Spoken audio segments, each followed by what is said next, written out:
പിതാവിൻ്റെയും പുത്രൻ്റെയും പരിശുദ്ധാത്മാവിൻ്റെയും നാമത്തിൽ ആമേൻ. മിശിഹായിൽ സ്നേഹമുള്ളവരെ, ഇന്ന് സുവിശേഷത്തിൽ നാം വായിച്ചു കേട്ടു ഈശോയുടെ ജനനത്തെക്കുറിച്ചുള്ള അറിയിപ്പ്, രക്ഷകൻ്റെ ജനനത്തെക്കുറിച്ചുള്ള അറിയിപ്പ്. ദൈവം ആദി മാതാപിതാക്കൾക്ക് നൽകിയ ആ രക്ഷയുടെ വാഗ്ദാനം, ആ വാഗ്ദാനം നിറവേറ്റുന്നതിന് പ്രവാചകരിലൂടെ ദൈവം പ്രവർത്തിക്കുന്നുണ്ടായിരുന്നു. പല പ്രവാചകന്മാരെയും വിളിച്ചു. ആ വിളി സ്വീകരിക്കുന്ന സമയത്ത് പല എതിർപ്പുകളും ആ പ്രവാചകന്മാരിലുണ്ടായിരുന്നു. ആ പുസ്തകങ്ങൾ നമ്മൾ വായിക്കുമ്പോൾ നമ്മൾ അറിയുന്നതാണ്. എന്നാൽ ഈ പ്രവാചകന്മാരിലുണ്ടായിരുന്ന സംശയങ്ങൾ, തനിക്ക് സാധിക്കില്ല എന്നുള്ള അവസ്ഥകളൊക്കെ കർത്താവ് പറയുന്നുണ്ട്, ഞാൻ നിന്നെ ശക്തിപ്പെടുത്തും, ഞാൻ നിന്നെ ശക്തിപ്പെടുത്തും എന്നുള്ള ആ വചനത്തോട് ചേർന്നുകൊണ്ട് അവർ അവരുടെ പ്രവർത്തന മണ്ഡലങ്ങളിലേക്ക് ഇറങ്ങി വരുന്നു. അവിടെ ദൈവത്തിൻ്റെ രക്ഷ നടപ്പിലാകുന്നതിന് വേണ്ടി ദൈവം നൽകുന്ന സന്ദേശം യഥാവിധി സ്വീകരിച്ചുകൊണ്ട് അവർ പ്രവർത്തിക്കുന്നു. ഏതൊരു പ്രവാചകനെയും വിളിക്കുമ്പോൾ അവരെ സന്നദ്ധത ആരായുന്നുണ്ട്. അതിൽ കുറവുകളുണ്ടാകുന്നതാണ് ദൈവം നിറവേറ്റി കൊടുക്കുന്നത്. ഇന്ന് സുവിശേഷത്തിൽ നമ്മൾ വായിച്ചു കേട്ട ഭാഗം, ദൈവദൂതൻ പരിശുദ്ധ കന്യാമറിയത്തിന് പ്രത്യക്ഷപ്പെട്ടുകൊണ്ട് അഭിവാദനം ചെയ്യുന്നു. അഭിവാദനം കേട്ടപ്പോൾ ഒരു ഞെട്ടലായി. ഇപ്പോൾ രക്ഷകൻ പിറക്കുന്നു, നിന്നെ തിരഞ്ഞെടുത്തിരിക്കുന്നുള്ള സന്ദേശം. പക്ഷേ അവിടെ ചോദ്യം ഉയരുന്നുണ്ട്, ഇതെങ്ങനെ നടക്കും, ഞാൻ പുരുഷനെ അറിയുന്നില്ലല്ലോ. പരിശുദ്ധാത്മാവ് നിൻ്റെ മേൽ അവസ്ഥയ്ക്കും അത്യുന്ന ശക്തി നിന്നിൽ വെളിപ്പെടും എന്നുള്ള വചനം. ഇങ്ങനെ ദൈവത്തിൻ്റെ ആ രക്ഷയുടെ വചനം അത് കാതോർത്തു, അത് ചിന്തിച്ചു. അതിൻ്റെ അവസാനം പരിശുദ്ധ കന്യാമറിയം പറയുന്നു, ഇതാ കർത്താവിൻ്റെ ദാസി, നിൻ്റെ വചനം എന്നിൽ നിറവേറട്ടെ. അപ്പോൾ ദൂതൻ അപ്രത്യക്ഷമാകുന്നു. ഇതാ കർത്താവിൻ്റെ ദാസി, നിൻ്റെ വചനം എന്നിൽ നടക്കട്ടെ, നിറവേറട്ടെ എന്ന് പറയുന്നത് വരെ ദൈവിക ദൂതൻ ദൈവത്തിൻ്റെ സന്ദേശം അറിയിച്ചുകൊണ്ടിരിക്കുകയായിരുന്നു. പരിശുദ്ധ കന്യാമറിയം ആ അറിയിപ്പ് സ്വീകരിച്ച് ചിന്തിച്ചുകൊണ്ടിരിക്കുകയായിരുന്നു, മനനം ചെയ്തുകൊണ്ടിരിക്കുകയായിരുന്നു. നമ്മുടെ ജീവിതത്തിലും ദൈവത്തിൻ്റെ ആ രക്ഷയുടെ വചനം നമ്മോടും നമ്മെയും വിളിക്കുന്നുണ്ട്. ഓരോ പ്രവാചകനെയും വിളിച്ചപ്പോൾ ഇത് തന്നെയായിരുന്നു. അവർ സന്നദ്ധത ആരാഞ്ഞ് ആ സന്നദ്ധത പ്രകടമാക്കുമ്പോഴാണ് അതിനനുസരിച്ച് ദൈവകൃപ അവർക്ക് ലഭിക്കുന്നത്. സ്വന്തം രക്ഷയ്ക്കായി പ്രാർത്ഥിച്ചു ഒരുങ്ങിയിരുന്ന വ്യക്തിത്വത്തെ രക്ഷകൻ്റെ മാതാവായി തിരഞ്ഞെടുക്കുന്ന ദൈവത്തിൻ്റെ പദ്ധതി. നമുക്കും പല സാഹചര്യങ്ങളിലും മറ്റുള്ളവർക്ക് മാതാവായി, പിതാവായി വർത്തിക്കാൻ സാധിക്കും. മനുഷ്യർ പ്രതീക്ഷിക്കുന്ന, അംഗീകരിക്കുന്ന നന്മകളെ നാം പ്രാവർത്തികമാക്കുമ്പോഴാണ് നമ്മൾ മറ്റുള്ളവർക്ക് ഒരു മാതാവാകുക, ഒരു പിതാവാകുക, ഒരു മകനാകുക, ഒരു മകളാകുക. പരിശുദ്ധ കന്യാമറിയം അതുതന്നെയാണ് ചെയ്തത്. തന്നെ നിത്യവചനഗീതത്തിന് സമർപ്പിച്ചു. എലിസബത്ത് ഗർഭിണിയായി എന്നറിഞ്ഞു.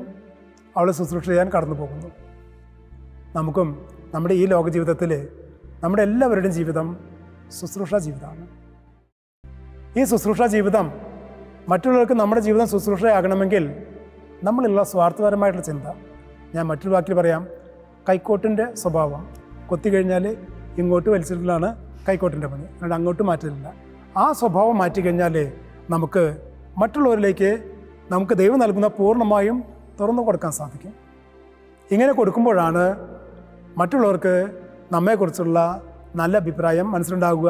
ഈ നല്ല അഭിപ്രായമാണ് നമ്മളെ അവർ മാതാവായി അല്ലെങ്കിൽ പിതാവായി സ്വീകരിക്കുന്ന അവസ്ഥ. നമുക്ക് കുട്ടികൾക്കൊക്കെ, നിങ്ങൾക്ക് എല്ലാവർക്കും അറിയാം, നമ്മുടെ പഠനകാലത്ത് എല്ലാ അധ്യാപകരോടും നമുക്ക് താല്പര്യം ഉണ്ടാവില്ല. എല്ലാ അധ്യാപകരെയും നമ്മളിപ്പോൾ പ്രായമായിട്ടുള്ളവർ ഓർക്കുന്നുണ്ടാവില്ല. പക്ഷേ ചില അധ്യാപകരെ നമ്മൾ ഓർക്കുന്നുണ്ടാവും.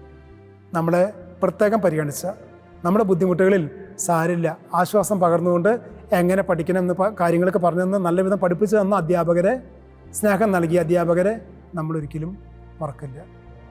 ഇതുപോലെ സ്നേഹം പകരുന്ന മനുഷ്യരെ, ആ സ്നേഹം ലഭിച്ചവർ മറക്കില്ല. ഇനി സ്നേഹം ലഭിച്ചിട്ടും ആ സ്നേഹം മറന്നുകൊണ്ട് പ്രവർത്തിക്കുന്നുണ്ടെങ്കിൽ അത് ആ വ്യക്തിയിൽ സ്വീകരിക്കേണ്ട വിധം നന്മ സ്വീകരിച്ചില്ല. സ്വന്തം വ്യക്തിത്വത്തിൽ അവിടെ സ്വാർത്ഥത വളർത്തി നിർത്തുന്നു. പ്രിയപ്പെട്ടവരെ, നമ്മൾ സ്വാർത്ഥത മനസ്സിൽ നിലനിർത്തിക്കൊണ്ട് ഒരു മനസ്സാക്കിക്കൊണ്ട് ആ മനസ്സിലെ നമ്മൾ രക്ഷകൻ്റെ വചനത്തെ പിറക്കാൻ അതിനുള്ള സൗകര്യം നമുക്ക് ചെയ്യാൻ സാധിക്കില്ല. മനസ്സ് വിശുദ്ധമാണെങ്കിലേ അവിടെ രക്ഷാവചനം കടന്നു വരുള്ളൂ. പരിശുദ്ധ കന്യമറിയാം മനസ്സ് ശുദ്ധമായിരുന്നു, അവിടെയാണ് രക്ഷാവചനം കടന്നു വന്നത്. ക്രിസ്ത്യ ഔസേപ്പിതാവിൻ്റെ മനസ്സ് ശുദ്ധമായിരുന്നു, അവിടെയാണ് രക്ഷാവചനം കടന്നു വന്നത്. നമുക്കും ആ മാതൃകകളൊക്കെ സ്വീകരിച്ചുകൊണ്ട് എന്താണ് രക്ഷയുടെ വചനം എന്നറിഞ്ഞ് സ്വീകരിക്കാൻ സാധിക്കുമ്പോഴാണ് നമുക്ക് മറ്റുള്ളവരെ മനസ്സറിഞ്ഞ് അവർ അംഗീകരിക്കുന്ന നന്മകളെ പകർന്നു കൊടുക്കാൻ സാധിക്കുള്ളൂ. മനുഷ്യരുടെ ആഗ്രഹങ്ങൾ പലതുണ്ട്, എല്ലാം നമുക്ക് നിറവേറ്റി കൊടുക്കാനായിട്ട് സാധിക്കില്ല. പക്ഷേ നന്മ നമ്മൾ പകർന്നു കൊടുക്കുമ്പോൾ അത് സ്വീകരിക്കാൻ അനേകരുണ്ടാകും. നമുക്ക് എതിരെ ആരൊക്കെ തെറ്റ് ചെയ്താലും കുറ്റം പറഞ്ഞാലും അവ നാം ചിന്തിക്കുമ്പോൾ നമ്മുടെ ഉള്ളിൽ വെറുപ്പ് അല്ലെങ്കിൽ വിദ്വേഷം, അവിശ്വസ്തത വളർത്തിക്കൊണ്ട് നമ്മൾ ആ ലഭിച്ച തിന്മകൾ തിരിച്ചു കൊടുക്കാനിടയാകും. നമ്മൾ കൊടുക്കേണ്ടത് മനുഷ്യരിൽ നിന്ന് കിട്ടുന്നതല്ല മനുഷ്യർക്ക് കൊടുക്കേണ്ടത്. ദൈവത്തിൽ നിന്ന് കിട്ടുന്നു അത് നമുക്ക് മനുഷ്യർക്ക് കൊടുക്കാൻ സാധിക്കണം. അതായത് മനുഷ്യരിൽ നിന്ന് കിട്ടുന്നവ തെറ്റുകളാകാം, അത് അവർക്ക് താങ്ങാൻ പറ്റാത്തതായിരിക്കാം. നമുക്കത് നിത്യപിതാവിലേക്ക് വിട്ടുകൊടുത്തു കഴിഞ്ഞാൽ ദൈവം അത് ക്ഷമിക്കും. നമ്മൾ ചിന്തയിൽ വന്നുവിട്ട പാപങ്ങൾ ദൈവം ക്ഷമിക്കും. ആ ക്ഷമിച്ചുകൊണ്ട് ദൈവം സ്നേഹത്തിൻ്റെ നിറവിൽ നിന്നുകൊണ്ട് നമുക്ക് നൽകുന്ന നന്മ അത് മനുഷ്യർക്ക് പങ്കുവയ്ക്കുമ്പോൾ എപ്പോഴും തിന്മ ദൈവത്തിന്, നന്മ മനുഷ്യർക്ക്, ആ ഒരു അവസ്ഥയിൽ നമുക്ക് ജീവിക്കാൻ സാധിക്കും. അപ്രകാരം ജീവിക്കുമ്പോഴാണ് നമ്മൾ മറ്റുള്ളവരെ രക്ഷയ്ക്ക് നിലനിൽക്കുന്നവരാകുക. വെറുപ്പ് വന്നാൽ ഒരു അധ്യാപകന് ഒരിക്കലും നല്ല അധ്യാപകനാകാൻ സാധിക്കില്ല.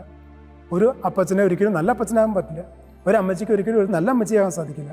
ഒരു മകനോ ഒരു മകൾക്കോ നല്ല മകനോ നല്ല മകനായിരിക്കാൻ സാധിക്കില്ല.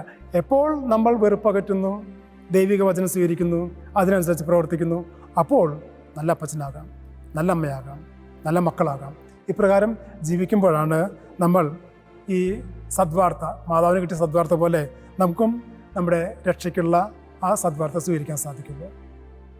നമുക്ക് ഉദ്ദേശിച്ച കാര്യങ്ങളെല്ലാം ഒരുപോലെ നേടാൻ സാധിക്കണമെന്നില്ല. നമുക്ക് സംഖ്യയുടെ പുസ്തകത്തിൽ ബാലാമിനെ കുറിച്ച് ഒരു ഭാഗം പ്രതിപാദിക്കുന്നുണ്ട്. ബാലാം യാത്ര ചെയ്യുമ്പോൾ, ഒരു കഴുതപ്പുറത്ത് യാത്ര ചെയ്യുന്ന സമയത്ത് ഇടയ്ക്കിടയ്ക്ക് ദൈവദൂതൻ പ്രത്യക്ഷപ്പെടുന്നു. ബാലാം കാണുന്നില്ല, കഴുത കാണുന്നു. വാള് പിടിച്ച് നിൽക്കുന്ന ആ ദൈവദൂതനെ കാണുന്നു. അപ്പോൾ വഴി മാറിപ്പോകുമ്പോൾ ബാലാം ആ കഴുതയെ അടിക്കുന്നു. ഇങ്ങനെ 2-3 പ്രാവശ്യം വന്നപ്പോൾ ആ കഴുത വീണ്ടും കണ്ടപ്പോൾ, ഈ ദൈവദൂതനെ കണ്ടപ്പോൾ അവിടെ കിടന്നു. ആ കിടന്നിട്ട് കഴുത സംസാരിച്ചു, എന്തിനാണ് നീ എന്നെ അടിക്കുന്നത്? കഴുത സംസാരിച്ചു. അപ്പോഴാണ് ദൈവിക ദൂതൻ ആ ബാലാമിൻ്റെ കണ്ണുകൾ തുറന്ന് ദൈവിക ദൂതൻ നിൽക്കുന്നത് കണ്ടത്. അവിടെ ബാലാം കമന്ന് വീഴുന്ന് പ്രാർത്ഥിക്കുകയാണ്. അവിടുന്ന് ആ ബാലാമിനോട് ദൂതൻ പറയാണ്, നിനക്ക് നിൻ്റെ മാർഗത്തിൽ പല തടസ്സങ്ങൾ വന്നു. ആ തടസ്സങ്ങൾ നീ കണ്ടില്ല, കഴുത കണ്ടു. കഴുത നിന്നെ രക്ഷിച്ചു. ആ അപകടാവസ്ഥയിൽ നിന്ന് മാറിപ്പോയിക്കൊണ്ട്. അല്ലായിരുന്നെങ്കിൽ ഞാൻ ആ വാള് വീശി നിന്നെ കൊല്ലുമായിരുന്നു. അത് കഴുതയ്ക്കറിയാമായിരുന്നു. പ്രിയപ്പെട്ടവരെ, നമ്മൾ നമ്മുടെ ജീവിത മാർഗത്തിൽ പലപ്പോഴും ഈ വിധത്തിലെ പല തടസ്സങ്ങൾ വരും. തടസ്സങ്ങൾ വരുമ്പോൾ നമ്മൾ മനസ്സിൽ ദൈവിക വിചാരം വിട്ടുകൊണ്ട് നമ്മൾ ചിലപ്പോൾ ആ മാർഗത്തെ ശപിക്കും, ആ വ്യക്തിത്വങ്ങളെ ശപിക്കും. അങ്ങനെ ശപിക്കുമ്പോൾ നമ്മൾ ദൈവിക മാർഗത്തിൽ നിന്ന് മാറുകയാണ്. എന്ത് തടസ്സം വന്നാലും അതിന് ഒരു ദൈവത്തിൻ്റെ ഒരു പദ്ധതിയുണ്ട് എന്ന് വിശ്വസിക്കാൻ സാധിക്കണം. ഞങ്ങളുടെ സഭയിൽ ഒരു വൈദികൻ പുറത്തുനിന്ന് പഠനം കഴിഞ്ഞ് നാട്ടിലേക്ക് വരാൻ വേണ്ടി ഫ്ലൈറ്റിൽ കയറാൻ ചെന്നപ്പോൾ 10 മിനിറ്റ് ആ ഫ്ലൈറ്റിൽ കയറുന്നതിന് വൈകിപ്പോയി. കനിഷ്ക ദുരന്തം കേട്ടുകാണും. അപ്പോൾ ആ ഫ്ലൈറ്റ് അച്ഛന് കിട്ടിയില്ല. അച്ഛന് വലിയ കുറ്റബോധമായി. ആ ഫ്ലൈറ്റ് നഷ്ടപ്പെട്ടില്ല എന്ന്. ആ ഫ്ലൈറ്റ് പറന്നു ഉയർന്നു. കുറച്ച് കഴിഞ്ഞപ്പോൾ അറ്റ്ലാന്റിക് സമുദ്രത്തിൽ അത് തകർന്നു വീഴുന്ന ആ സന്ദേശമാണ് ആൾ സ്വീകരിച്ചത്.